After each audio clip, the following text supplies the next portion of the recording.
Yo, this is Supermax Hernandez, and you're watching Countdown City WrestleCast. Boom, I got it.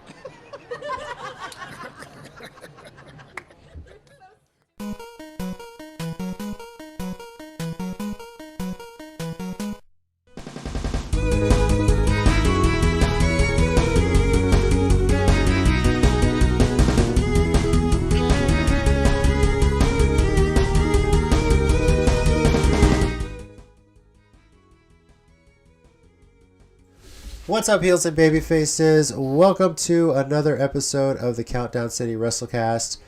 I'm your host, JC, and joining me this week are Tommy. Yo. And Mike. I'm Mike. I love wrestling, but sports entertainment gets on my nerves sometimes. That's all I got. I got nothing. I got nothing. Nailed it. So. Also, apparently nailed that mosquito or whatever. There's a little fly buzzing around in here. It's been a pain in my ass all day. Chopsticks, buddy. I just saw a fly behind you. Just messing with you. I just might have to go that route. Yeah. Miyagi taught me well. So. Yeah.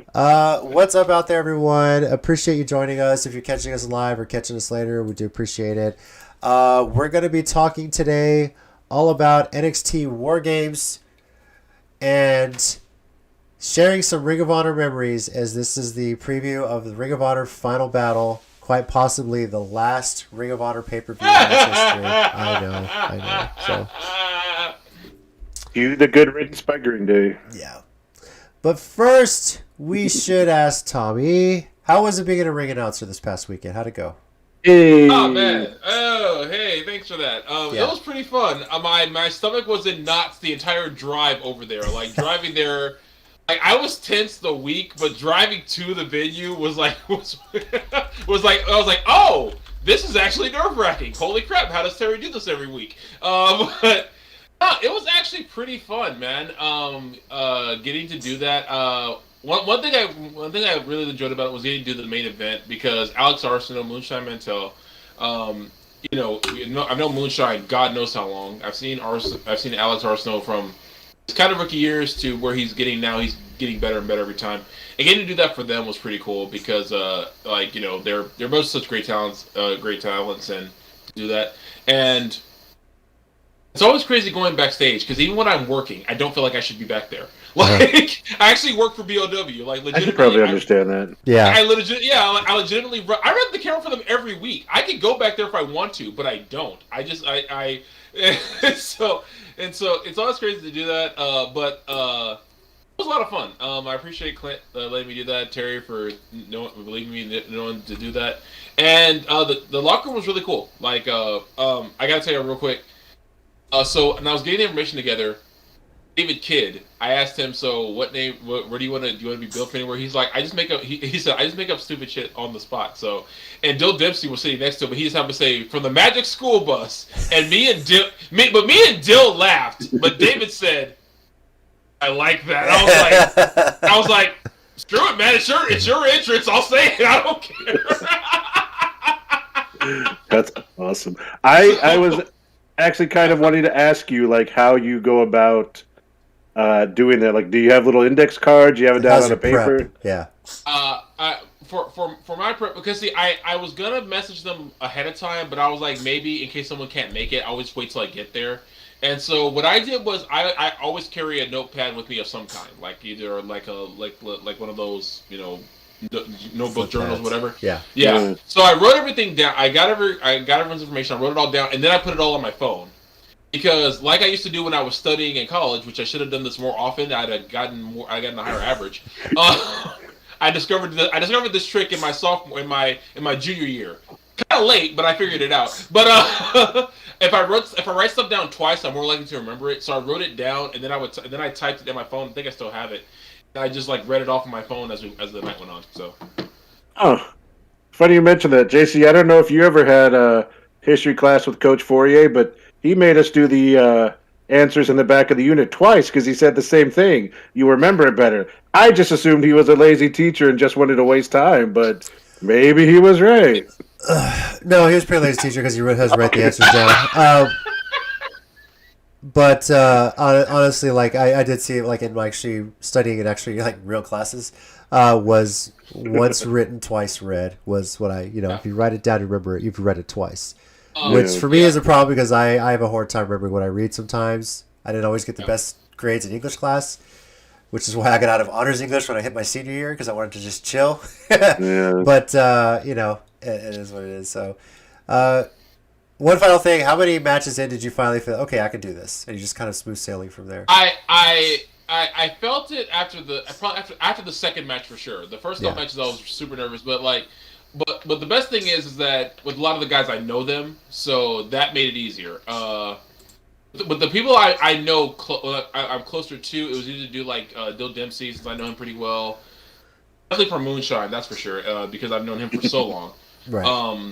I will admit probably the one I wanted to get right the most, and I was nervous as all heck of doing, was Khan and Savage King. Primarily because they're both taller than me, can both beat me up, and absolutely no one was going to save me if that was the case. Not Clint, not anyone in the back, and none of my so-called friends who came to see me. Because, by the way, I have very few friends. I've learned. I have very few, and only 3 of them showed up that night, not counting my wife and stepdaughter, who I had to technically list as friends because they live with me. But the other quote-unquote friends I have, all of you suck, including Brandon, because he was one of them. So B Ninja, whenever you watch this, if you're not watching now, forget you.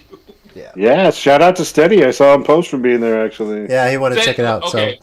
So Steady was there. He said he told me after I was gonna roast you, but everyone else was doing it so much I didn't want to. I felt like I couldn't do it. And I was like, yeah, I know, because I don't know if you guys remember Teray. He was there. Yeah. Oh really? Yeah. Wow. I remember him. Miss him. He's doing well. I'm glad to see him. So, one last question, Tommy. Were there women matches? Yes. You didn't say out loud on the mic that either of these women could beat you up, and you're okay with that, and kind of turned you on, right? No, I didn't say that out loud. Yeah, thank God. Thank God. I thought it a lot. I didn't say that. All right. Well, let's get into what happened this past weekend, other than Tommy ring announcing. Hoping I can make it to a show in the future to check it out. So, yeah, if I'm not announcing, I'll be running the camera, so I'll be there. Yeah. NXT War Games happened on Sunday. Game of War. The first pay-per-view under the, I hate to say it, the 2.0 designation. No longer NXT TakeOver War Games. Under the Jackson Pollock era. Yeah. That's so good! I'm calling it that from now on! I don't know why that popped into my head. Honestly, probably more because of Guardians, but... Yeah. I don't care. I don't care. I'm stealing that from now on. It's the Jackson Pollock era of NXT, and no one can change my mind. Wasn't a bad show. It was a lot of fun. The women's War Games match was really good. All of it was pretty stand up. I know I went with Strong to retain the Cruiserweight, and I was hearing a lot of rumors that they were potentially going to get rid of the Cruiserweight Championship for good. And so I was starting to think, oh no, that means they're probably going to have Joe Gacy win and use the storyline. But they had Strong go over, which I was very happy to see. That being said, I have a feeling Strong's going to lose it, potentially on a random Tuesday, and they're going to still do this shit anyway. So I think I saw he's facing Braun Breaker for it next. So yeah, probably. Oh my God. Oh, is that what? Oh. Because there was because when I was waiting for the Gargano thing, there was the Diamond Mine in the back and in the parking lot, and Malcolm Bivin ran into Carmelo Hayes or Mello Hayes, and his dude or whatever, that other guy, his hype man. Yeah. And they mentioned something about because Carmelo has the North American title, and they're like, yeah, he's probably going to lose. They said something like he's going to lose it to Braun next week, and I guess there was some story where Roddy allowed the weight. They did go with the not having to be a cruiserweight thing because obviously Breaker's 240. Yeah. So I don't know. That's what I kind of gathered from the little segment. So just rename it at this point. Just stop calling it the cruiserweight belt. Well, they kind of do, or they just want to make it gone. I have a feeling they're going to. If Breaker's going to go over, he's going to win it. Maybe they'll find some way to either unify it with the NXT Championship or something. That's how they'll get rid of it. But it's sad because that's like, it's obvious what they're doing. We're going to get rid of everything Triple H set up, everything that he did. And that's not right, you know? They made a point to this whole Team 2.0 versus Team Black and Gold thing in the main event War Games match. And the match was great. I actually did enjoy the setup of it. First off, the cages weren't on the ramp because there's not a lot of room. They did it there at the Performance Center, so they had to give a lot of room to the double ring cage. But they had the actual two, I guess I should say the cages where the wrestlers wait were kind of up in the crowd, which was interesting. That was pretty interesting because you could always see them in the hard camera view and see how they reacted to certain things. As far as how it was booked, I think it was booked pretty well. Gargano getting the start, loved his gear, just like a mix of everything he's worn. Coming out to Rebel Heart, which Tina loved, you know. Yeah. The anime opening, dude, and it's his final arc. So, I was just gonna say, Tommy. Every time I hear that now, I can never not think of you being like, "It's just an anime opening. That's what it is." So actually, with that in mind, I noticed another trend. This happens in every anime. Whatever like their last opening is, like the final episode for like the big battle. That's like the theme song of the battle. So it's like, that's kind of like, oh, it's his final arc of the anime. This is the final battle he's having. So naturally, his theme song's playing. Yeah. That makes sense. No, wait, Final Battle is later. Hold on, we're not there yet. Yeah, that's fair. We're not there yet. But, you know, Gargano made it known, I guess, after cameras went off the air that he was going to say his final thing on Tuesday. It happened today. And Mike, you saw it. You told us before the show. It was made his speech, gets attacked. Yeah, you know. I mean, it was real emotional. Okay, I'm going to say this as someone who has watched wrestling for 30 years. WWE, as has been our theme for the last several weeks, not a company you trust. Yeah. So when they allow Gargano so much, I mean, they were really respectful toward him. The crowd was cheering. He goes by Stu Bennett now, and Vic Jones or whoever else is in the NXT booth. Stand up. Apparently, in real life, Gargano and the other guy, Vic, are really good friends. He came out, basically said that he didn't want to prepare a speech ahead of time so he could be in the moment. He thanked everyone. He talked about how much it meant to him. He talked about the family. He mentioned everyone in the back. Hunter, Sean, Matt Bloom, even Sarah Amato. I guess she's still there. Wow. A whole bunch of them, like people. And the key words that I took out of it were he said his future, his immediate future was uncertain, but that in February, he should be having his child, and that's what he was looking forward to most. Oh, and then I forgot to mention earlier, so I'll add this in. The crowd started chanting "baby wrestling," and so that's hilarious. Stopped and was like, "When he gets older, he's going to thank y'all for that." And then again, I get it. They're going to 2.0. They're moving on. But this guy comes out from the 2.0 team to attack him, does the chair around the throat thing, and hits it off the stairs, leaves him lying. And I did not know who it was until he said his name as the camera was going off. Apparently it's Grayson Waller. Look, I mean, I'm with they've you. They've introduced 40 people. A few of them look like they have potential, but that's way too many for me to care about when I'm already losing faith in the company. Yeah, that's way too many to care about it once. Yes. Yeah. I've said it from the start. I hate the NXT 2.0 name. I get if you want to rebrand it, look at it, but call it NXT. It's still NXT. It may not be the same NXT we knew before, but you can still call it NXT. You're calling it 2.0. You're flat out saying this is an upgrade over what we had before. And I get that, but it's like what you had before wasn't bad, So I feel like they could have done the same thing like they do with like Raw or SmackDown. Just change the theme song in the set, and there you go. It's new. It hasn't been SmackDown 8.0 5. Although at this point, if we call it 8.5 to admit that's what's wrong with it, I'm down with that. So we can get to the version to. This is SmackDown Vista we have right now. Right. I'm sure Nickelback or Saliva or whoever's available for a theme song. I mean, they're good. I like those bands. I like them. Union Underground. I haven't heard from in a while. I'm sure they're good to go. First of all, that was the best theme song Raw ever. It was the best Raw theme, no doubt. It was. I mean, I don't know any other songs they've ever done, but that was legit the best one. If that was my one-hit wonder, I would run that into the ground. That's the one song I ever got. You're not wrong. I'm thankful that Cameron Grimes kept his hair. Good on him. Yes. That's Imperium did keep the tag team championships, and it seems they're working something with Kyle O'Reilly and his partner Von Wagner as some sort of feud in between there. We'll see how that plays out. And of course, the ladies started the show. Team Raquel won. Very happy to see that. I think with the ladies, it's hard to really distinguish old school and new school because it's kind of a mesh in there. I think that's the only. I feel like that's the only aspect of NXT that's making sense right now. That's how they're doing this. I keep feeling like Raquel should almost be in the 2.0 side sometimes. It's like she's kind of new too, guys. But yeah, there is like a small group of them.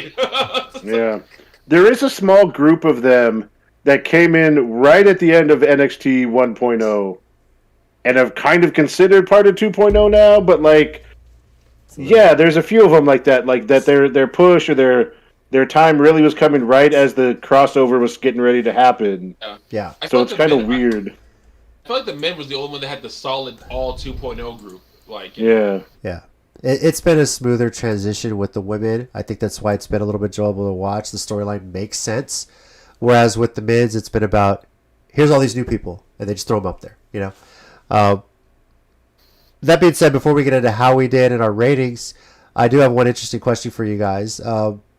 It seems the way that they're changing up NXT and doing all this flair, do you think when the TV contract runs out with USA Network that they will move it back to just being a WWE Network or Peacock exclusive?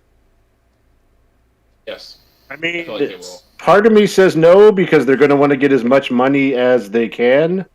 But if this is a true developmental, then it also seems like that would make much more sense. But, they also... makes right. sense. So making sense and not getting money doesn't seem like two things WWE's about. So from a production standpoint too, I feel like they would want to do it and make more sense too, because you could pre-tape 2 weeks, 3 weeks, whatever worth of episodes, and then put it out there. Edit it heavily and whatnot, and like you said, like a true developmental. I don't know. I feel in my gut that's the way they're going with this. Is that they're moving away from everything Triple H did, off the top of it, and so. I want to say that them moving it back to just being a TV exclusive thing. I don't know if USA is happy with the ratings it's getting on Tuesdays. If they're freeing up some slot for other things as well, who knows? Oh, God. I just thought of the best storyline ever now. What's that? Triple H divorces Stephanie and shows up in AEW. No, I'm just kidding. And then Stephanie goes over there and marries MJF, and holy crap. If two people ever deserved each other. No. Book it.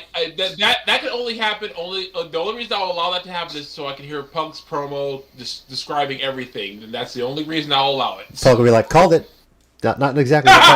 Yeah. Actually, that would be the whole promo. He walks out, and just leaves. I mean, considering he already said you have to wait for Tony Khan to have a daughter and for her to grow up so you can marry him. I mean, it would fit perfectly in.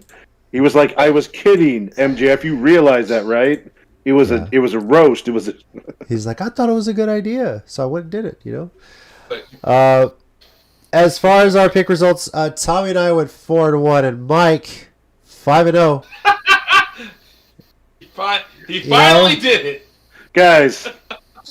I'm just going to be honest with everyone here. I have watched 10 minutes of 2.0 since it's gone on, and really it was the first episode just to see what was it about. Yeah. I didn't watch the pay-per-view. I just saw things pop up on social media, got the results. Yeah, of course this is the one I Tez. I love how he's like got a loss for words. Like I don't know. I think you said it best too before we went on the air. It's like, tell me WWE has gone back to its old booking without telling me WWE has gone back to its old booking. Is that you just looked at the names, looked at pictures, said, okay, this guy, boom, deal. Well, also that, but clearly there was no way the 2.0 men were not going to win. Take a shot. You can't. No, I know, but you can't create this whole new thing. Basically, say this is better than it was before, and then not have them go over. Especially when Rick Steiner's son, you've decided to strap a rocket to. So yeah, but the other ones, it kind of seemed like they knew that you were going to get that heel heat at the end. So for the most part, you had to give as many fan favorites or crowd favorites the victories in the other ones. Yeah. So, yeah. Yeah. So that's the route they went with it. As far as our ratings, 0 to 5, 5 being WrestleMania 17, 0 being December to Dismember. I'm giving this a 4 out of 5. Overall, it was a great show. It does have a different feel, not being the black and gold, as far as how some of the matches went. And I didn't fully like the results. I don't know if obviously, Braun Breaker's who their next star is. Him pinning Ciampa to take the title, or not take the title, but to win War Games.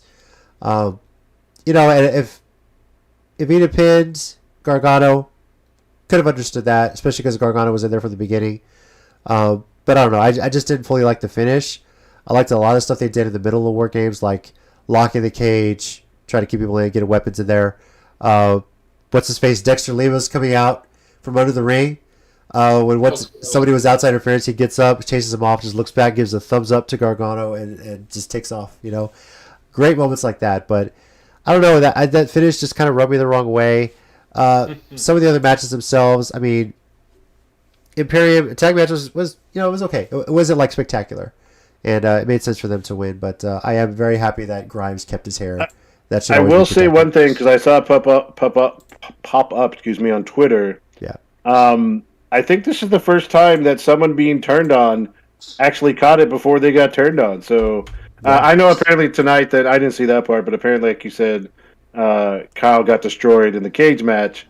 But at least kudos to that moment of him expecting. I was about to call him Von Breaker. What's his name? Von Wagner. Von Wagner. Von Kaiser from Mike Tyson's Punch-Out. Yeah. Ah, Jesus. Also, I don't know why they decided to go back to 1993 to give everyone their names, but this is just like... Well, the old trademarks ran out, so they had to redo it. I'm expecting Repo Man and Knuckleball shorts to show up soon, but see what happens. RS. All right. 4 out of 5 for me. All right, well, nice. Tommy, who you got? It's a 2. No Undisputed Era in the War Games. I'm kidding. I'll give it a 4 too. Just I really feel like this kind of feels like how I felt about SummerSlam. I would feel better about the show if it not with the sort of circumstances surrounding it. It's just I'm just so annoyed sometimes with this 2.0 era stuff. It's just that's what gets me, and it's like it's so freaking obvious. Like that's what they're doing is trying to push this so much, and I feel like there's a way to do that without making it so obvious that you're doing that. I feel like proper booking could make this a lot more fun. The key words of what I just said was proper booking. So yeah, it's a 4 for me. I won't say it was a terrible or the worst show ever. It was decent. Okay, and Mike, your rating for War Games, if you have one. I like your 2.0 joke, but I don't know. Give it one because you didn't see it, but if you don't feel I did see it, so okay. Incomplete. I'm gonna give it an I. An I? That's lower than an F. That's down there by M. Or an NG for no grade. E for excused. That's hilarious. Like I'm excused from watching it, so. You for underwhelming. Yeah. All right, well, that's the easy math for me. Our overall rating for War Games 4.0. That's the lowest NXT pay-per-view in how long? Ever. At least that we've rated it. There probably is, right?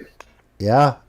If I'm looking back on all of our NXT. What about the takeover? What about the takeover before SummerSlam? What do we give that? Takeover. At least a 4.25, I would bet. I think so. Yeah. It was actually after SummerSlam, and we gave After that SummerSlam. a 4.9167. Okay. Yeah. But we were still slightly wrong. Okay, whatever happens with 2.0, 1.0 is like looking back at the Attitude Era, right? Yeah. That's Yeah. what it's going to be. We're just going to look back and go like, remember Joe and those Finn days.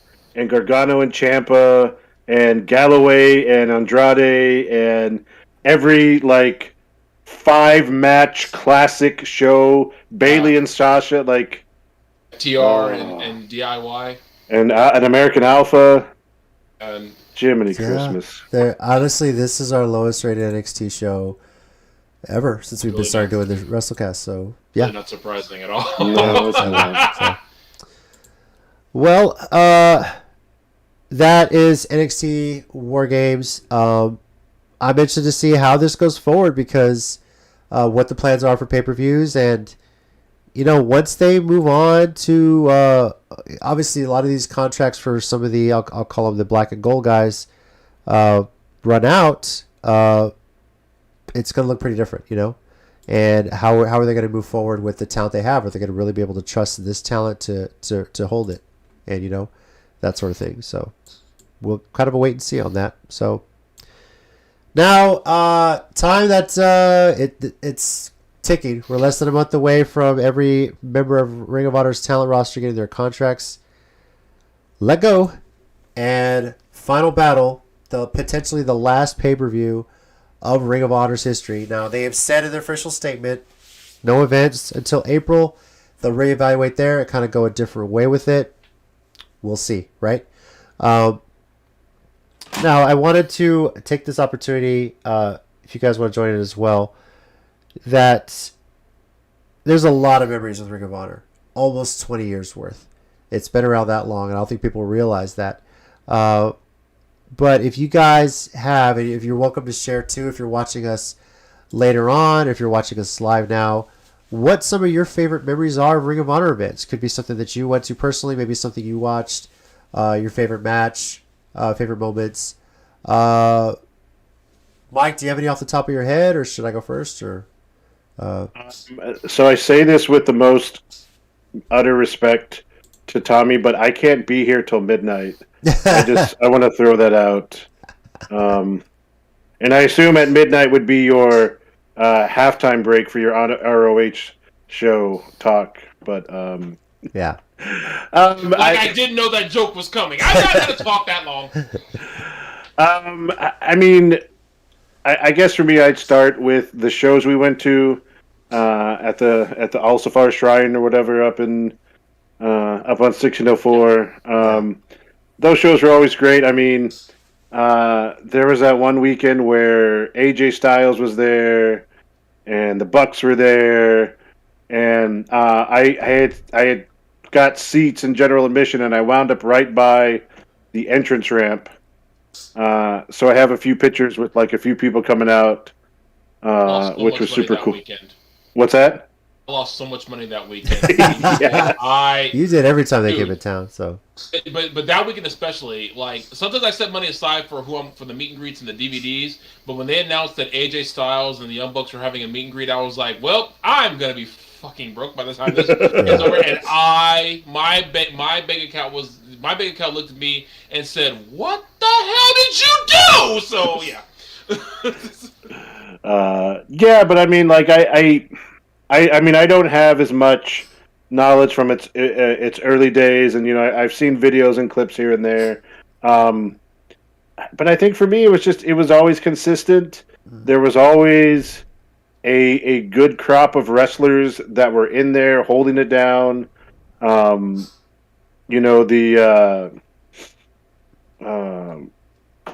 tag team, the Briscoes? Thank you. Yeah. I was like, you could not think of the name. You said They're always ROH fun. Tag Team. You said ROH Tag Team. I was Exactly. like, Briscoes. Yeah. Right? But they would have a solid tag team division. They would have a solid, not just heavyweight division, but all those kind of smaller guys in there. So yeah, like, I mean, it never got as big, obviously, as WWE TNA, but it was always solid. It was always there. You could always count on some big, high rated matches. They always had good guys, and I know Tommy will probably talk about some of the earlier ones, with Joe and Punk and Daniel Bryan or Bryan Danielson and all that stuff. But yeah, I was never disappointed going to see it or watching it in general, and it was just kind of always a constant there. Maybe it's third place, second place, if you will. But it stayed alive for a long time. Yeah. I'll start by going with the best thing I saw, like on TV or video, after the fact was best match I saw was Homicide versus Bryan Danielson. I think it was a final battle for the championship. So geniusly booked. Bryan Danielson trying to get himself intentionally DQ'd, get the count out so he didn't give up the title, and I think Sinclair was the ref restarting the match. And the way the crowd was so behind Homicide for that, it was amazing. They were in NYC, and also a stipulation was Homicide didn't win, he would leave. And yes. And actually Sinclair stopped Homicide from getting himself DQ because he grabbed the ring bell and Sinclair ripped it out of his hand. Yeah. So much of that match is just, if you want to look at the genius of Ring of Honor's booking, that match stands alone. If you ever want to show one match is like, this is how great it is. But there's so many memories. Punk versus Joe. All three of those are classics. Joe versus Kobashi? Kobashi? Yeah. Which is my all-time favorite match ever still to this day. As far as live shows, gosh, getting to Cifro and actually bang on the railing for the first time was pretty cool. And that was a dream come true, man. I remember that day I have finally made it. Yeah. The one TV taping we went to, and I was thinking, hey, just TV tapings, not a whole lot's going to happen. And watching a tag team title match and getting towards the end when the masked figures came out and it was the Motor City Machine Guns in disguise, they revealed that at the TV taping we were at. If you guys remember, it was Sabin and Shelley. And when I realized what was going on in the match, holy shit, we're going to see a title change. I didn't think we were going to see it that night. It's just a TV taping, and we happened to see it. I was like, wow, this is awesome. And then you were like, oh, we finally got Alex Shelley. Yeah. 6 years later. But, and Sabin, at the Shrine Temple. Sabin, yes. Oh, never mind. I see the joke there. But yes, yeah. Still funny. 6 years later, Rudy Boy's booking came true. Just not on his show. Yeah. Seeing ACH, getting to do a meet and greet, knowing him, and Tina was pregnant with our daughter at the time, meeting Kevin Steen at that same meet and greet, and he's talking about he had a daughter on the way. I think his daughter's born a week or two after ours is. I think so. And I think he already had a son, and I'm asking him parenting tips, and his main thing was just enjoy it. I'm on the road so much I don't get to, but I try and just enjoy it when I get to see my kids. So, and so I have a daughter as old as Kevin Steen's daughter, right? Or Kevin Owens now, right?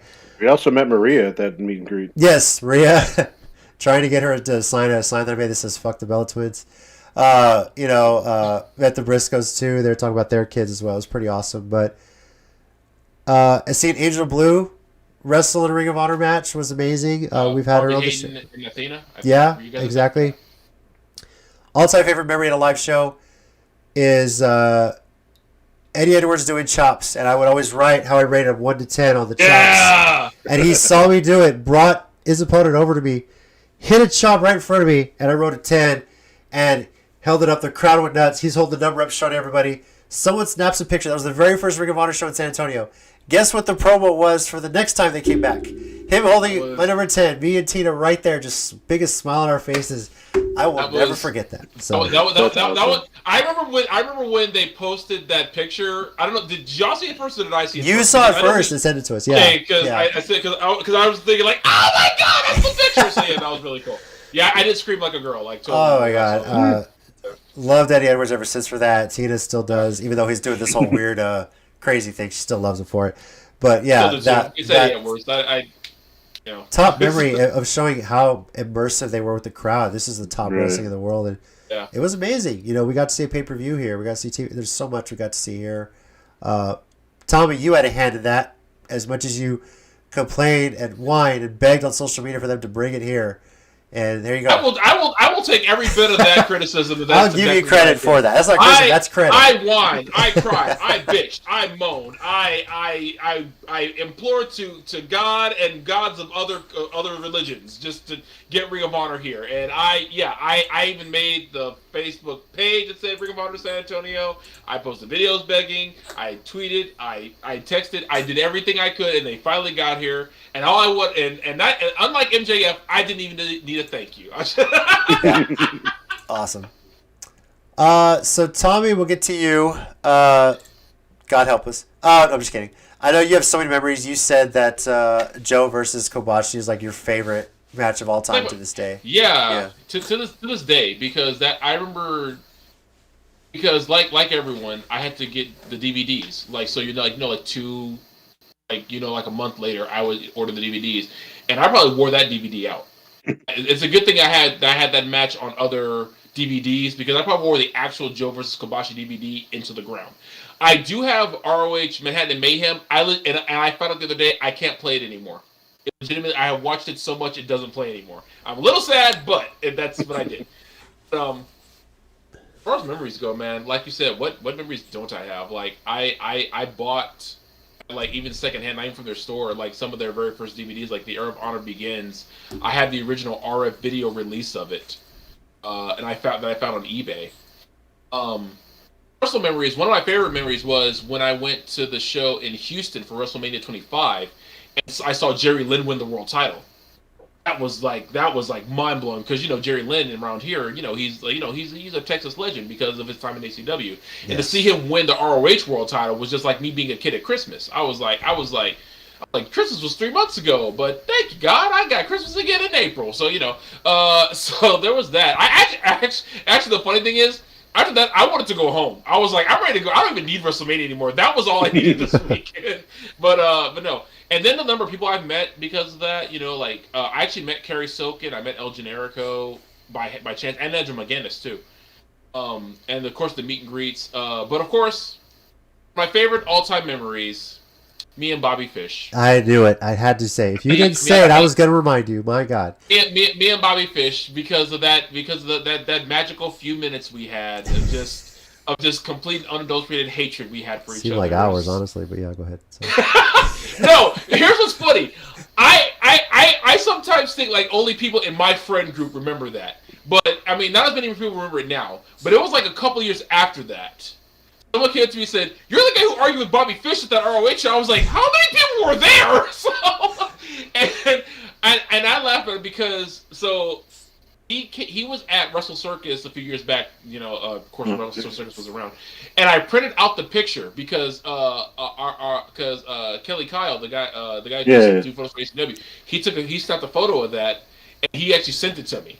So and he said, "I don't know if you had this or not," and I didn't at the time, so he sent it to me. So when Bobby Fish came, I printed it out, and I brought it to him, and he's like, "I remember you now." And so he laughed, he's like, "I remember you now." So yeah, and because of them, I remember getting to meet like AJ Styles and Christopher Daniels because I don't know if I've said this before, but like when MySpace was a thing, I created the first Christopher Daniels MySpace fan page. Nice. Wow. Because there was one for AJ Styles, there was one for a lot of TNA guys. There wasn't one for Christopher Daniels, and I made the first Christopher Daniels MySpace fan page. So getting to meet him was so cool, and yeah, like you said, the meet and greets, All Star Extravaganza when they were here at the Aztec for one show. Tennille Dashwood was there. I got to meet the Hurricane there. Just so many great memories. I want to hold on to hope that they'll be back, like you said, in April, maybe. And my other hope is someone like Tony Khan will buy them, someone who actually cares about the wrestling. I'm not convinced anymore. I know that people worry, well, Vince will just buy them, and I'm not convinced anymore Vince will buy them. I don't think he cares anymore to do that. No, if Vince, and honestly, if anybody buys them, I think they're buying the video library mostly, and the name, and being able to use all that. Potentially, oh God, that's what NXT 2.0 is going to become. Oh God. It's going to become ROHWE like ECW did. Yeah, they'll unify the Well, I mean, it's Hold gonna on. be different as far as the invasion angle because obviously they're releasing everybody from the contract, so you're not buying anybody on a contract. So, But Mike, do you want me to shoot myself? Because that's how you make me shoot myself. I just want you to know that right now. Is that You know, what Tommy, I was going to say something earlier, so maybe this will make you feel better. When you were talking about your thing with Bobby Fish, I like to envision in my head canon that right before he walked out for his AEW debut, he used that to channel the fury and the anger so he could be that heel he needed to be. That's my head canon. yeah. So if they ever come to San Antonio, he's like we're going. I would in my head canon, I would be like, we're going where? Billy, I have a microphone. That guy probably can't get front row. I'll have my revenge at last. Where's that black guy? and look, someone in the front row will be like, hey, he'll be like, where's that black guy? I'll be up in the bleachers, someone in the front row. Do you mean Tommy? Yeah. Oh, he's up there. He's like, what other black guy is there around here? Like all your friends, like, whoa. It's Whoa. like there's like no. Someone will be like, well, he could be Brandon. He could be talking about Brandon. No, that guy's not as loud. Black guy with long hair. Oh, Tommy, he's over there. I'll say another reason why I think some people recognize you for yelling at Bobby Fish is that KABB Fox 29 used that in the promo for the shows going forward. There you go. You're all over local TV. There's a big-ass photo of it printed on KABB's website promoting wrestling. I think it was even in the article about it. So, yeah. I didn't think I would have that much influence on the show, on an ROH show of all things, but it was like, I do remember one other thing I did. And I don't feel bad about this at the time. I kind of do now. It was when Adam Page was part of the Decade with BJ Whitmer. I think I remember. He was feuding with ACH. Yeah. And he said ACH gets all these matches with this person, that person, Samoa Joe. Well, where's my? And I remember yelling specifically that made him stop during his promo. I said, "I'm sorry. Where was your match with Samoa Joe?" And the whole crowd said, "Oh!" And I was like, I didn't know everyone was gonna get quiet when I started talking. I mean, no one got quiet. You just yelled that loud. Yeah. That's true too. That's I'm true. just. But No, that you're right. was the beauty of Ring of Honor to live like that, is that they would take the time and interact with you. Even if it was a taping, they might cut it out, but they still interacted with Yeah. it, you know. It's still right. Yeah, I really did enjoy that. I was really happy when they did the first Women of Honor's belt and Sumi Sakai won it because, like everyone knows, I followed that kind of stuff and I followed her story real closely, and to see her win that belt, it meant a lot. I'm still a huge Kelly Klein fan. Maybe I guess she stepped away from wrestling, but at the time still loved her, and it's unfortunate all the stuff happened with her. Hey, unfortunately that's life. Yeah. Well, those are some of our memories of Ring of Honor. I'm sure there's plenty more. If you have any out there, you're watching us, comment here. Let us know. You can also tweet them at CCG_WrestleCast. What are your favorite Ring of Honor memories as we count down to potentially the last pay-per-view? And now we're going to talk about it. Final Battle. Always one of arguably the biggest pay-per-view on Ring of Honor's calendar every year. And this might be the last one, appropriately named, right? As of the time that I put the agenda, I know some matches have been added, but as of right now, we're going to be talking about 7 of them. I think there was a 6-man tag that got added later. And then there's supposed to be a pre-show, 10-man tag as well. Won't get too much into those. But first one to talk about, this one was just dubbed A Fight Without Honor, is Kenny King against Shane Taylor. A long build of story to this one. Tommy, I'll let you go first. I think I know who you're picking. I think I know who we're all picking, but who you got? Shane Taylor, man, 100%. And honestly, I saw this match coming from the get-go. Even before they announced this as their last show, I knew this was going to be they were going to have this match, a final battle between these two, because of how King had been treating Shane beforehand. Things he had cost him, joining LFI, turning on him. So yeah, I'm going Shane all the way to finally get his vengeance on him. So yeah. All right, Mike. Yeah, definitely Shane Taylor.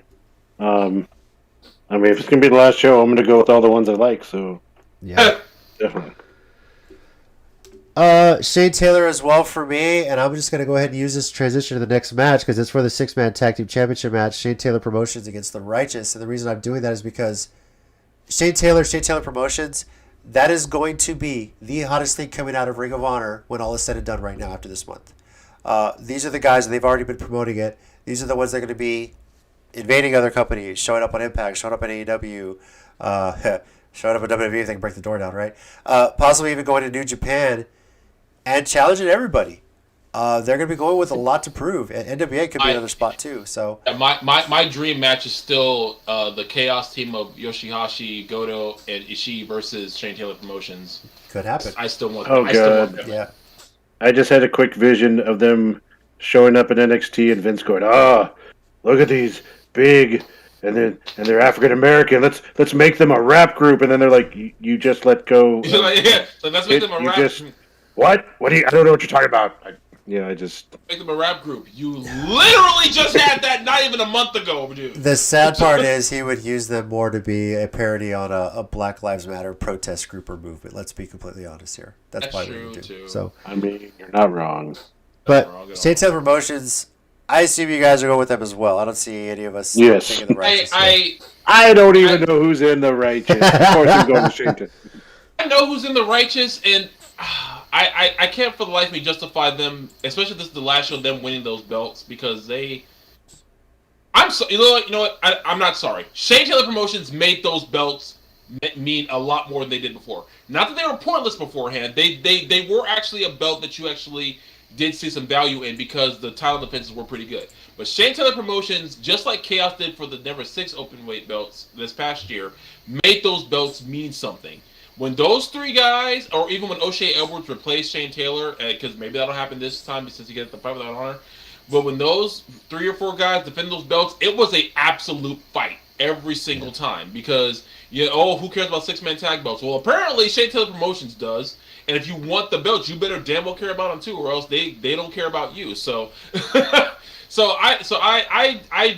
if the righteous win, that's a bad call in my opinion. And I don't see any logical reason to do that. Even if it's your last time with the company, but let those guys be the final champions. They earned it. So. Okay. I don't know if we're gonna make a pick on the next one. It's the ROH TV Championship. All they know is that Dalton Castle's defending it against somebody we don't know who. I'm going out on a limb. TBD. TBD is due. TBD has not won in such a long time. And TBD has a pretty decent record, but I don't know. I got to pick Dalton Castle on that one. You know what? That needs to be a wrestling gimmick. So anytime a card says that, they just jump in like, "Hey, TBD is here." Yeah. And Vacant. They need to have Vacant and TBD. Oh, then that's the tag team, Vacant and TBD. Their tag team name is Card Subject to Change. Perfect. Nice. Copyrighted before someone steals it. I'll stick with Dalton Castle. I don't know if the TBD is going to be Dragon Lee because I think he just lost it to Dalton Castle not too long ago. So it might be him. I think that's who we got it from. Yeah. Hold on. But I wouldn't mind seeing Dalton Castle walk away as the, I guess you could say forever Ring of Honor champion, like forever Ring of Honor TV champion. Basically, anybody that walks out of this pay-per-view with the title belts is going to be considered, I guess, the quote forever champion of whatever title they hold because they're going to be when Ring of Honor potentially folded. They're the ones holding the belts, right? So still defend it like in places, and then they can kind of do if they do come back in April and don't want them whoever wins it as champion, just do like UCW and what or something. Unification or reset or no, they could do an interim champion until someone else is back. Yeah, they could do that too. ROH Pure Championship. Josh Woods defending against Brian Johnson. Tommy, who you got on this one? I had Josh Woods because I like Brian Johnson, but again, for Josh Woods to have beaten Gresham in the first place, and Johnson's good. I tell people if you haven't seen him, someone said his name is too plain for pro wrestling. I was like, yeah, because Shawn Michaels, that name was just jumping at you left and right as the most exciting names of all time. But no, Brian Johnson, he's good, but I don't see why Josh Woods should lose it already. I think Brian Johnson would be a great. Now, if they were guaranteed to keep going into next year, I would say Johnson. In any other case, I would have gone with Johnson, but except for now. Mike, same thing for you, Josh Woods. Yeah, Josh Woods. Yeah, same for me. I like him as the Pure Championship, and I think he'd do well sort of taking that around. Wrestling Pure rules matches all over the place. I know ACW tried to do that for a little while too, and it was hard to follow, but if you know what's going on, if they have some sort of scoreboard, kind of like how many, even if you just get the flip numbers, right? Something that could kind of show that. They did kind of simplify the pure rules now, but Yeah. and I think now it's more streamlined, so it will work better with a larger crowd. One of the more intriguing matchups, and obviously the one I think could steal the show, the Tag Team Championship. The OGK, who just successfully defended the titles at NWA Hard Times 2, going up against the Briscoe brothers. Yeah. Mike, who you got here? This was a tough one. I mean, if you're going to go out as the forever champions, how is it not going to be the Briscoes? I mean, they literally are ROH tag team wrestling. I mean, I know there's been a lot of great tag teams, but I don't know of any team more synonymous with ROH than the Briscoes. So if you're going to go out, that's the team that should be taking them. I'm agreeing with that as well. There's so many times we want to see the Briscoes against this team, the Briscoes against that team. I think we got it once where they took on the Guerrillas Destiny at the G1 Climax show, right? Yeah, they did. Yeah, because they were in Japan. They were in New Japan for a hot minute. They were first or second never openweight tag belts with Toru Yano, your favorite person. Yes, nice. They should reunite in Japan and technically, I think they counted as members of Chaos for a minute. But the funny part was when they cut a promo, Toru Yano grabbed the mic and said, "I have no idea what they just said." So that's a dream team made in heaven, right? The Briscoe brothers, and I agree they should walk out as ROH Tag Team Champions. They're synonymous with this.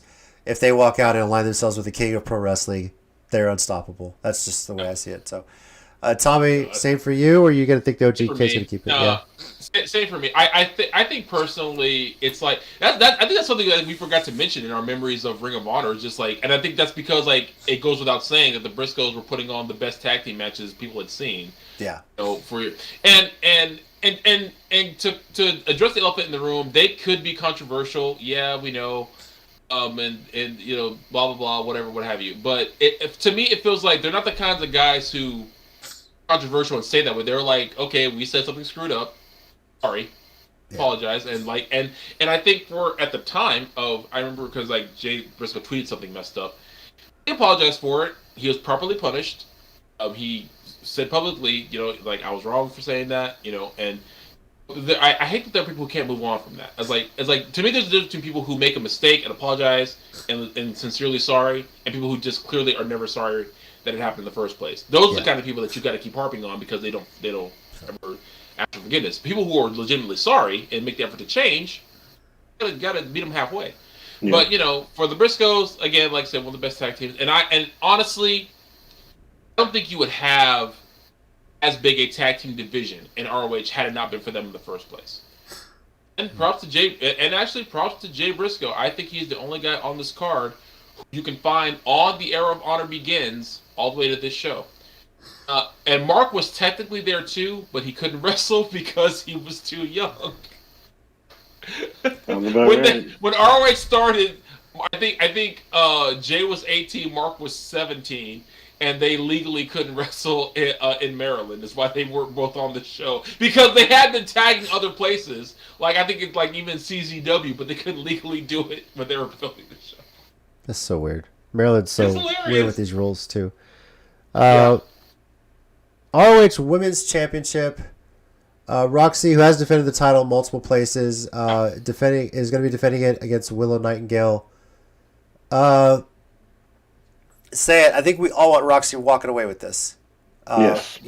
First and potentially, well, at least while the company is active, only Ring of Honor Women's World Championship. And this is a title that was planned to be crowned in 2020.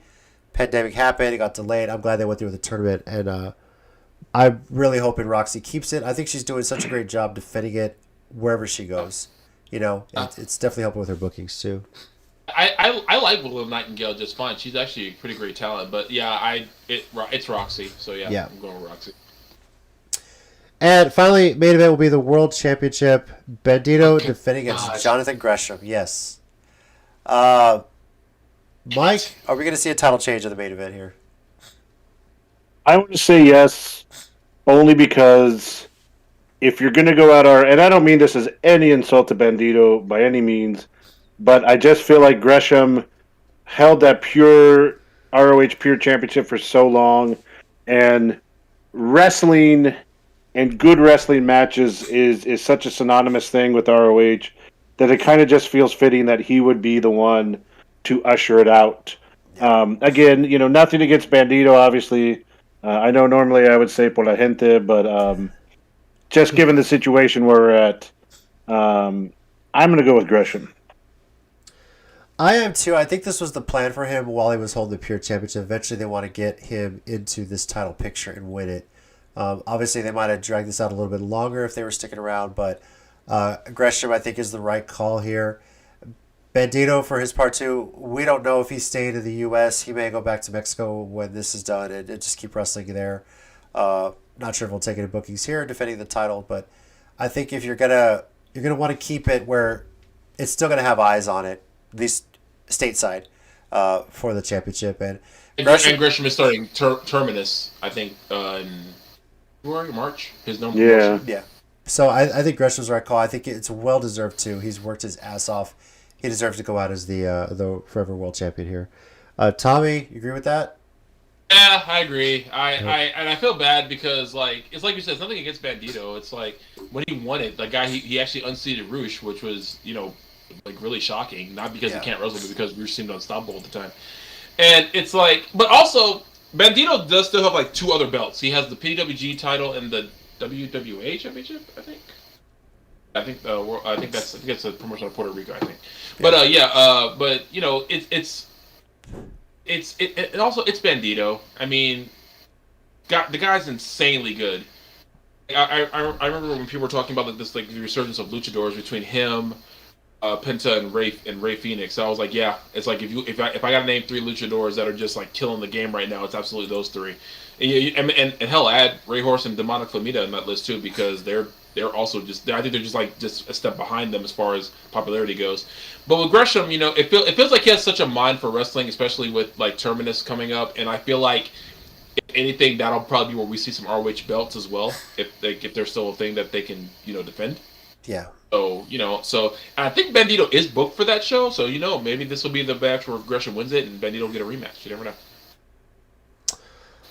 All right, there it is. Ring of Honor Final Battle.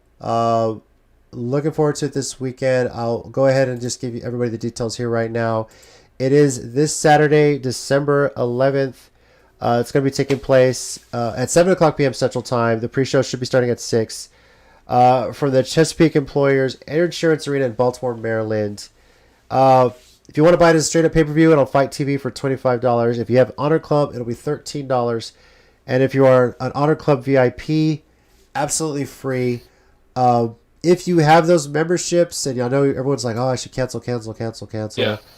Hang on to it, at least for now. I mean, I can understand canceling at the end of the year. I didn't fully like it when WWE Network went Peacock, and just one of those things where you hold on to it, and you never know. Maybe if they lower the price on it, maybe when they do come back, you still get their priority tickets. I think you still get a discount at the shop, and there's going to be a lot of stuff to hang on to. But Saturday for potentially the last time, and I hope it comes back. And if they do, I hope it's not in Maryland. We talked about the age thing there. We talked about how strict they've been on COVID, protocols as well, which is a good thing. I understand that, but I think they were so restricted on times that really hurt what they could do as far as producing a TV show out of Move Maryland. it to Texas. You know what I forgot to mention? What's that? The Kenny Omega thing. And he was here with ROH. Yes. That freaking night, you couldn't push another person into that building. Yeah. You couldn't, man. I was there, man. You couldn't drive a truck through the door because people were in the way. I'm saying it's like, and even when they don't have a big number of Kenny Omega, they sold out like all the time. Like you saw it in the crowd. They weren't hurting for fans. Just move it to Texas, San Antonio specifically, because we had the bigger crowds. I will fight anyone who says otherwise. Bring it, man. Prove me wrong. You can't, but prove me wrong. Change my mind. You can't. Anyway, but no, they just need to move it to a different state. I don't know why there's a stigma. Texas doesn't draw or produce, because it does. Yeah. I think maybe they think that I think maybe people thinking like, in the old days when Dallas used to all the time, and it doesn't as much anymore, which is a fact. It does not. San Antonio, on the other hand, has like 5 wrestling promotions in the city alone. To Austin, there's at least 3 more. Just come to Texas. Again, specifically San Antonio. So anyway, that'll be the next thing I start chanting and preaching and bitching and moaning about. And if it gets San Antonio to move to San Antonio, it gets Ring of Honor to move to San Antonio, I won't care how much how pathetic I look. Pathetic got me married, so what do I Little bit of wrestling news to discuss. This kind of came out on the WWE Tour weekend. It's a little concerning. It's a little bit of bizarre behavior from Jeff Hardy. I think they were doing a house show in Edinburgh, Texas, which is in the Valley. Got tagged out in a match that he was supposed to be in and just kind of disappeared through the stream. No, that's weird. Ruh-roh. Okay, let me see if it's come back up yet.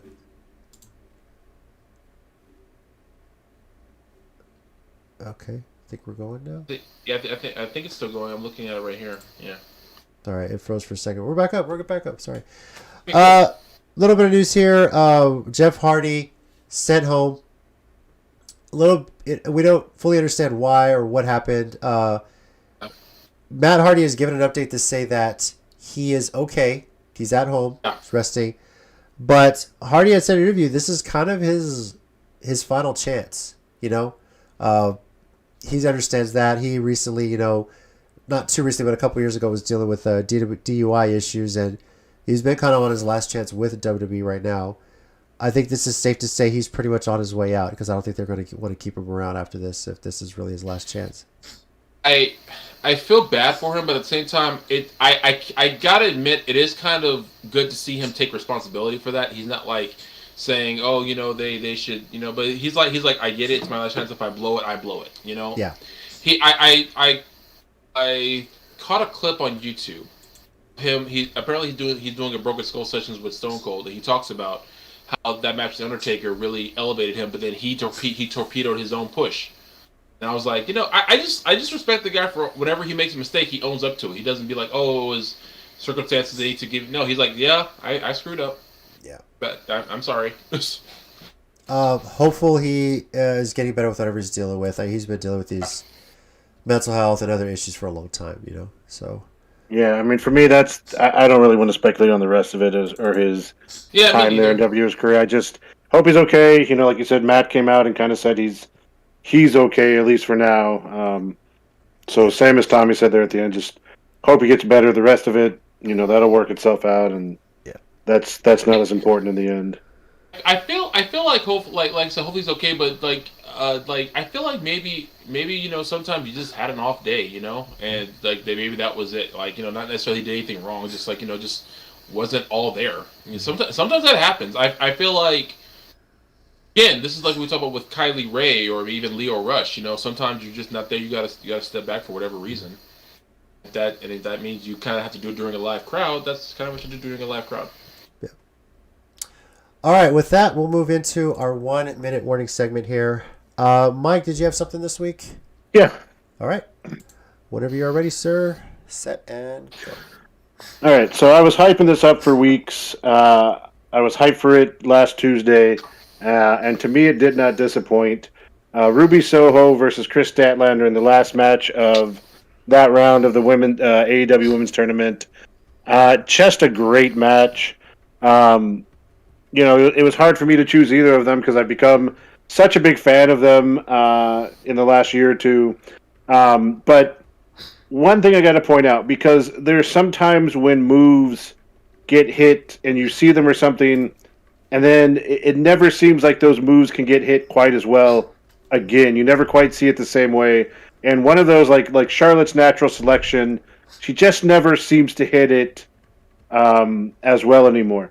But in that match, Ruby Soho hit to the best that I can describe it, is like Statlander was on her knees, and it was like she went for the Hurricane Rana, but she spiked it, kind of like Scott Steiner used to do when he first started it. And it was perfect. I know a lot of people have tried that, kind of quick one to spike the head, and it has been a while since I've seen one hit so well. So kudos to both of those women. It was a great match. Soho went over, and I kind of felt like she probably would, given she's kind of new and they're kind of giving her a big push. I legitimately don't know who's going to win this TBS title tournament. I was just going to ask All of them are legitimate. And I don't want to say this negative toward Jade Cargill. I'm kind of hoping it's not her because for me in wrestling, I am tired of monster storylines. WWE wore me out with the unbeatable, basically squash match championships, with Lesnar and all that. So I kind of feel like that's what they would do with Cargill.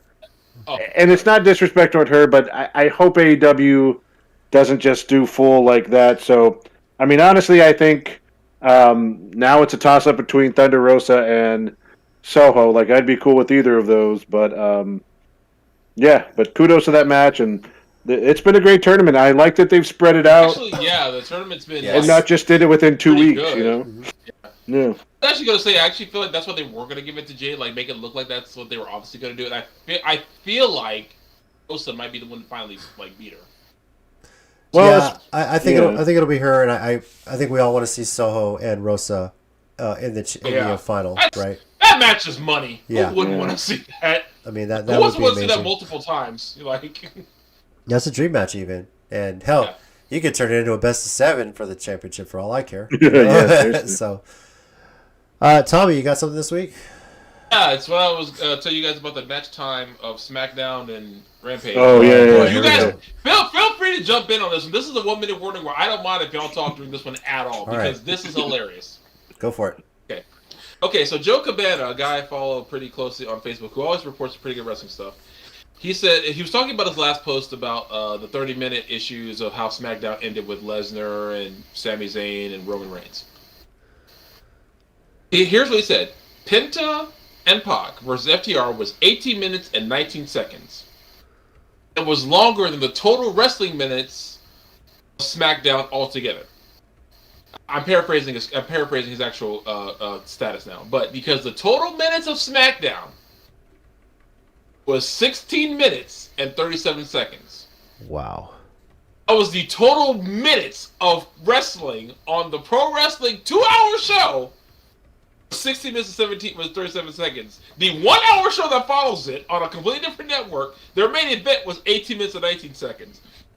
The fact that it like a minute and a half longer for one match. Remember when Cesaro and Bayley were big parts of SmackDown, and SmackDown was must-watch TV every week? Yeah. That seemed like it wasn't that long ago. Average Farm remembers. Anyway, so it's a funny story about that. I was complaining to my friend because a friend of mine actually had tickets to SmackDown and asked me if I wanted them, but my friend knew how I felt about WWE lately. They know I love pro wrestling, but they know how I feel about WWE. So they said, I have free tickets if you want to go. And I was like, give them somebody else. And then my friend said, okay, don't worry, ask someone else who I know would want to go to the show. I saw my friend Monday. They said, they said that show wasn't worth going to anyway. So, the funnier story than that, I told my parents about this because I was complaining about the show and how everything. I'm glad I didn't go. I said the times and everything. My dad stopped and said, wait, say that again? my dad was like, I think I heard you wrong. Wait, say that one more time. So I said it again. He said, and then he said the key question. How long is Rampage? Yeah. I was just going to say that. Let's make sure we reiterate. Rampage is a 1-hour show. SmackDown is 2. And my mom was like, and SmackDown is 2 hours. My mom said, I don't even like wrestling, and that would make me furious if I went to that show. It's almost like nothing's changed. A few years ago, we took Audie to her first SmackDown show because she got to see Bayley. Yeah. And this was at a time when WWE was making it a point to not have any wrestling during commercial breaks. And it was so boring during those commercial breaks because nothing was going on. They weren't doing any crowd hype. People are just sitting there waiting, and then the lights come back on. You wrestle a short match. It made no sense. Like, literally the best part of that night was 205 Live when they taped it afterward. And the crowd was all into that for that little 2 matches they taped. And then they had a dark match main event that was Bayley against Charlotte, I believe. And Bayley ended up winning because she was champion at the time. But, I laugh because This takes me back because even WCW, when they did something similar to that, like when Jericho did the lists of the list with 1,004 holds. Yeah. At least during the break, he was like pissing the crowd off. I mean, because he said that. Yeah. He was like, "Oh, I was running down the town." I was like, "You can do that." Like, I'm not saying you can't have moments during the commercial break where you can't do anything in the ring, but make it fun for the crowd, or at least make them hate you or something. And to me, again, this is where I got to defend AEW. 2 times they have ever done something like that was CM Punk's debut, which everyone can agree. That was about. No one cared about wrestling that night. Sure. No one gave a damn about the matches were that night. And anyone who says otherwise is lying. I don't care who you are. So the recent example was MJF and CM Punk. Again, because this was the thing everyone wanted. So yeah, you can get away with that in special circumstances. But other than that, I don't care how much you call it sports entertainment. Yeah. Wrestling's still in your name. I don't care. If you want to call it sports entertainment, fine. It needs the sports. Well, it's funny you mention that because WWE and specifically Triple H did make an announcement that something WWE is going to be doing in regards to college athletes and college students. As some of you may not know, the NCAA has allowed college athletes for the first time ever to profit off of their name, image, and likeness, also called NIL deals. This basically allows them to sign sponsorship deals with businesses, apparel companies, while they're in college, making money off their name, image, and likeness, promoting themselves, and basically using their fame as a college athlete to make money. There's some good examples where some players are working for car dealerships or promoting car dealerships. I think one player up north somewhere has signed a deal with a Porsche dealership, so they provide him a free Porsche to ride around in college with. How great is that, right? Amazing, isn't it? Okay, that would have made me try sports. So how is this wrestling related? Well, Triple H has announced that WWE is going to be working on making NIL deals with college athletes. The idea being, of course, to potentially transition them into wrestling once they graduate. I will give them a shot if they do that. Look, I get what they're doing, but I want to caution college athletes, if you're watching this, to be wary of what you're getting into. This is something WWE has done in the past. They went after Brock Lesnar right after he got out of college with his damn near undefeated college amateur wrestling record, wanted to get him in, make him a star. They did, though. But they did, yes. But he has said, too, like, there's a lot of things he wished he could have done differently. Yeah. You know, lived a little bit. You know, obviously he took that hiatus away. What if for all we know, if he had gone to wrestling, he might have just made a name for himself in MMA. Better than that. Or he just would have lived in Canada and hunted, apparently. Or Minnesota at the time, but whatever, yeah. You know, the idea is that do your research with it. With these name, image, and likeness deals, a lot of people will prey on your youth. You're protected by the college landscape and your coaches and all that you have around you, some meals being provided for you. But be wary of what you're getting yourself into and make sure you're reading the fine print of that contract to make sure you're not obligating yourself to show up at the performance center as soon as you get that degree. Just be careful. And I'm not saying this because it's WWE. I'm saying this because it's any deal that you sign. I'm kind of saying it because it's WWE. And I'm saying it because it's WWE. Because it is WWE. Like, yeah, be wary of that. Make sure this is something you genuinely want to do. Because you know damn well they're going to be looking for people that may not know what wrestling is or know what WWE is or have very little interest in it. They're looking for college athletes. Just be careful with that. I also can't help but feel like this is ripping off what the colleges are doing now, and also B, kind of what Japan does. Yeah. Japan does this too. A lot of their athletes come straight out of high school because they promote it that way. And it's not just New Japan. Every Japanese wrestling, every major one does this. Noah, New Japan, All Japan. They all have like I'll say like a streamline, but you can start wrestling pretty much straight out of high school. You know, some people even while you're still in high school if you get signed off on it. So to me it's like if it's done right, it'll work. But it's WWE, and their record of done right in this past year is iffy, and that is at best. Yeah. Worst, their done right is non-existent. But anyway. All right. Thank you, everyone, for watching and joining. Let us know your thoughts on War Games. Let us know what your thoughts are on Final Battle. And again, share your favorite memories of Ring of Honor. The tagline for this pay-per-view Final Battle is, in fact, the end of an era. Whether or not that's the end for good, was wait and see, you know? I hope not, but I won't be surprised if it is. It's hard for a company to take a hiatus right now and come back from it. So, After Final Battle, I'm going to go cry in the corner. Next week on the WrestleCast, may potentially be our final show of 2021. We'll recap Final Battle and have our year-end awards. I want to leave this show with one final thing that Ring of Honor did at least bring for me. It was my friendship with Tez. I met him for the first time after Ring of Honor show there in San Antonio. I think I introduced through you, Tommy, and it was such a great time. I just enjoyed being his friend for so long. This is around the time last year when we got the news that he had passed. I think Tommy, we were around this time. Tommy and I were recording a show, and I got a message from his mom, and this is before we were doing live shows, right? And that was I don't know how I got through that, and then had to confirm the news afterward. But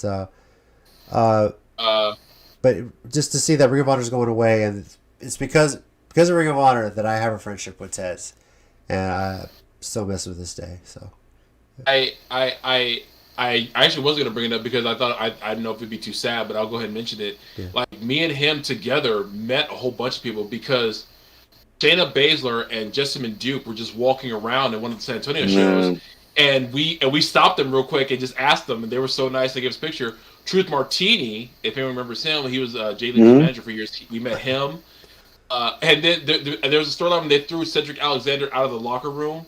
He was just sitting on that stage during intermission. we cautiously walked in. We were like, "Hey man, we know you're kind of doing an angle, but would it be cool that we went ahead and got a picture with them real quick?"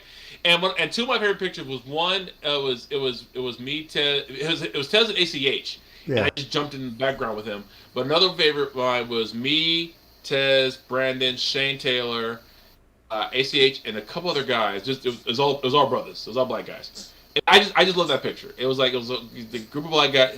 Because, and I'll try this without crying. It meant a lot to me because growing up, I didn't have that. Yeah. Of a group of black guys watching, or no group of black wrestlers. I knew Quentin Allen and Sean Vex. Those are literally the only two black guys in pro wrestling I knew at the time. and to be around that, getting to know Shane Taylor, especially because I know Shane Taylor before then because of RCW and everything like that. But getting that, and it was a really cool picture. It's one of my favorites to this day. And so I made it through without crying. That day I met Tez, I remember him impersonating how a preacher kind of runs around on stage when he's getting hype and everything like that. That's what I always remember. And he did that textbook wise. So that was Tez. Yeah. So. He's a character, man. Yes. 100%. Thanks again, everyone, for joining us. Again, be ready. We will actually crown who wins the Tez Award next year, or for this year. Who's going to win the Tez Award? Next week, we will crown who won the Tez Award for the year. And as long as our other year-end awards, I'll post up what some of the awards are that we'll be handing out, and hopefully we have a better process this year than we did last year too, as well. So I will say this: if we're going for a pay-per-view of the year based off of our ratings, I have a feeling it's going to be an AEW one for sure. Yeah, that's already a thing. Yeah. So with that, I'm JC. Joining me as always is Tommy. Guys. We got Mike. Thanks, guys. Be good to each other. And as always, heels and baby faces, remember, pro wrestling is real. People are fake. We'll see y'all next week.